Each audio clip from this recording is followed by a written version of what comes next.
ਅੱਜ ਥੋੜੀ ਗੱਲ ਕਰ ਲਈਏ। ਦੇਰ ਆਏ ਪਰ ਦੁਰੁਸਤ ਆਏ। ਤੁਸੀਂ ਵੀ ਕਹੋਗੇ ਕੌਣ ਦੇਰ ਆਇਆ ਪਰ ਦੁਰੁਸਤ ਆਇਆ?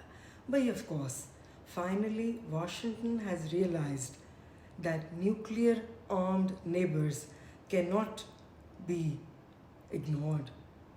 अब आप कहेंगे ये कैसे?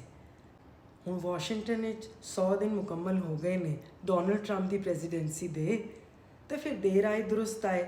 ਤੁਸੀਂ ਵੀ ਕਹੋਗੇ ਕੌਣ ਦੇਰ ਆਏ ਦੁਰੁਸਤ ਆਏ? ਬਈ of course better sense prevailed और वाशिंगटन ने सोचा कि हुण nuclear armed neighbours India and Pakistan को ऐसे छोड़ा नहीं जा सकता। We need to engage, because आपने देखा होगा कि जब पहलगाम का फॉल्स फ्लैग ऑपरेशन 22 अप्रैल को होता है बेसरान की वैली में, पहलगाम में, तो डोनाल्ड ट्रंप ने स्टेटमेंट दी जिसे हम कहेंगे कि like a foreign policy fiasco statement. Donald Trump कहते हैं ये तो 1500 साल पुराना कश्मीर का मसला है, तो India and Pakistan will figure it out themselves. तो फिगर इट आउट दमसेल्व्स से फ़ौरन से पलटे हैं डोनाल्ड ट्रंप, और अब उन्होंने मार्को रूबियो को कहा है कि इंगेज करें, कॉल करें Delhi and Islamabad, so that these nuclear armed neighbors don't go all out war। तो हुण वेखो secretary of state Marco Rubio call करेंगे, इंगेज करेंगे दिल्ली और इस्लामाबाद को, भाई कितने nuclear all out war start ना हो जाए। भाई ऑफ कोर्स करोड़ों अवाम की ज़िंदगियों का सवाल है, ना सिर्फ रीजन की बल्कि ये ग्लोबल सिक्योरिटी का थ्रेट है, ये ग्लोबल सिक्योरिटी को चैलेंज है। So India and Pakistan can not be left at the mercy of Indian state aggression. ये क्राइसिस एक कैटेस्ट्रफी में खुदा न खास्ता तब्दील होने जा रहा है, वहाँ इंगेजमेंट की ज़रूरत है। Dialogue is always better than destruction, and hopefully जब वाशिंगटन से फ़ोन कॉल आएगी दिल्ली और इस्लामाबाद तो नेचुरली उसके अच्छे रिज़ल्ट्स निकलेंगे। आपको बताते हैं कि 22 अप्रैल को पहलगाम का फॉल्स फ्लैग ऑपरेशन होता है। 10 मिनट के अंदर अनंतनाग थाने में उसकी FIR कट जाती है। बंदा पूछे 400 किलोमीटर पेनिट्रेशन हो गई इंडियन बॉर्डर में, लेकिन ਤੁਹਾਡੀ सिक्योरिटी फोर्सेस इंगेज नहीं कर पाइयां सो कॉल्ड दहशतगर्दां नूं, लेकिन FIR तुसीं 10 मिनट कट दी।